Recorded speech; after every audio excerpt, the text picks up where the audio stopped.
Kumusta kayo mga padreng at welcome back na naman sa ating channel TMX Supremo. Sa bidyong ito ay tuturo ko sa inyo kung paano magpalit ng timing chain ng Honda TMX Supremo na dudukutin lang natin, hindi na natin tatanggalin yung kanyang makina. At kaya naman kung bago ka pa lang sa akin channel o napadaan ka lamang, huwag niyo pong kalimutan na paki-like, paki-subscribe at paki-hit na rin po yung notification bell para naman updated ka sa lahat ng video na aking i-upload. At bago natin isagawa yung proseso, dapat naka-top dead center yung ating piston, tapos yung ating camshaft may guwit yan dito, dapat level po yan. Tapos tanggalin natin yung 19mm dito sa kanyang magneto, gumamit tayo ng puller para mahila natin ito.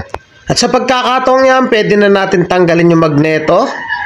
Check natin yung kanyang bindex, okay naman. Yung kanyang flywheel, tanggalin natin. Ito yung kanyang flywheel, good din naman yung kanyang flywheel. At tanggalin natin yung flywheel bearing dito sa kanyang crankshaft. Ayan, tanggalin natin. So ayan. At siguraduhin lang natin na naka-top dead center yung ating makina. So kailangan natin i-level dito yung guhit dito sa kanyang camshaft. Tapos tanggalin na natin yung guide sa kanan, tapos meron dalawang 10mm yan sa baba. Kailangan natin tanggalin to. Yun, ito nasa baba na to, para matanggal natin yung kanyang timing chain. Tapos tinanggal ko na rin dito yung dalawang 8mm sa camshaft. May tornilyo yan na dalawang 8mm. So inuna ko nang tinanggal yan.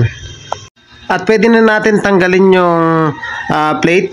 At gumamit lang ako ng channel, pinutol ko lang pampihit dito sa ating tensioner. Pitin lamang natin ito ng pakanan para lumuwag yung ating timing chain, para madali natin matanggal yung kanyang camshaft sprocket. Pitin lang natin ng pakanan ng ganyan. Tapos ipirmis natin ng pakanan at pwede na natin tanggalin yung kanyang camshaft sprocket. Mga padreng, kung nais yung magpagawa, taga-Bataan lamang po kayo, pwede po kayong sumadya dito sa ating shop. Dito lamang yan sa Pulo, Hermosa, Bataan, at tabing tulay lang po tayo mismo. At siguradong hindi ka naman maliligaw ng landas. Tanggalin na natin yung kanyang timing guide dito sa parting kanan at ihulog na natin yung kanyang timing chain.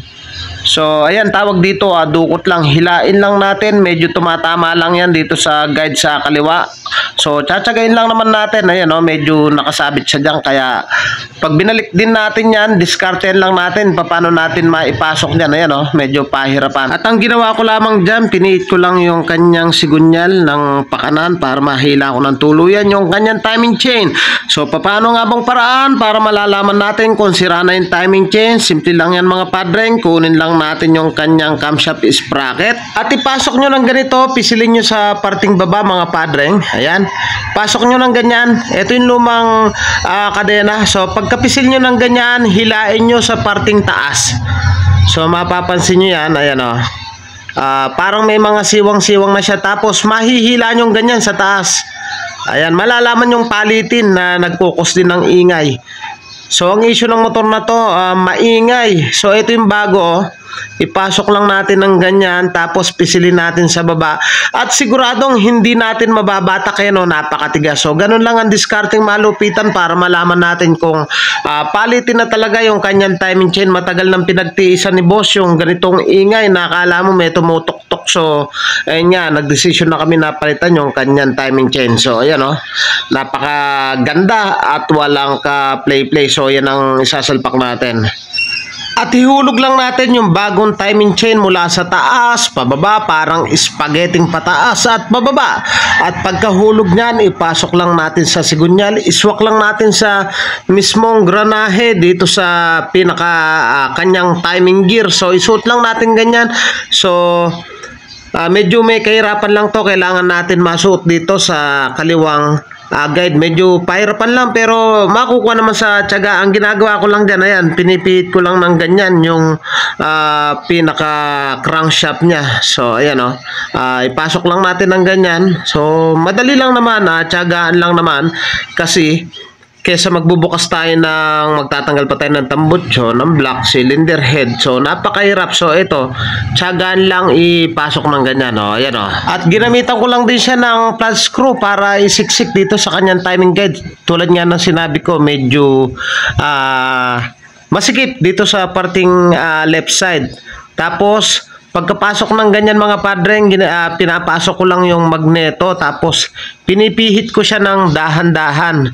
So para mag-lock dun sa, parang walang iniwan yan sa bisikleta pag natanggal yung kadena, di ba? Isusuot muna natin sa parting kanan tapos pihitin natin yung gulong hanggang sa maglapat siya. So ganun lang yung technique na ginagawa ko. So ayan okay na siya mga padreng. So tiyagaan lang, basta naman may tiyaga, siguradong may nilaga yan. So ayan di ko pa na-shoot dyan. So inulit ko pa yung proseso. Ayan tinapat ko muna.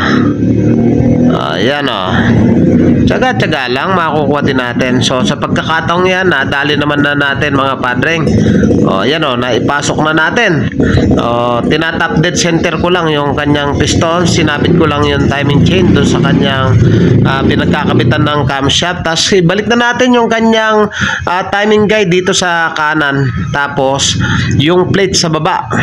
At siguradong pwede na natin isalpak yung kanyang camshaft sprocket. At ayan na nga mga padreng, naikasan natin yung kanyang timing guide sa parting kanan. Huwag nating kalimutan na ilagay yung plate dito sa baba. Ayan ang pinaka-stopper ng ating guide. Ilagay lang natin yung dalawang 10mm, higpitan natin. At pagkaigpit niyan mga padreng, itap dead center natin yung kanyang sigunyal gamit yung kanyang magneto. May timing mark naman yan, ayan. May guwit yan, itapat lang natin sa dito sa tinuturo ko. May nakalagay dyan na letter T at dito natin itatapat. At dito naman sa kanyang camshaft sprocket, yung may tuldok na yan, lagi yan dapat nasa itaas. Tapos may marking yan na dalawang guwit, dapat yan level, so ikasan na muna natin. At siguro din lang natin na hindi ikot yung magneto o sa pagka-top dead center para hindi mawala sa timing yung ating motor.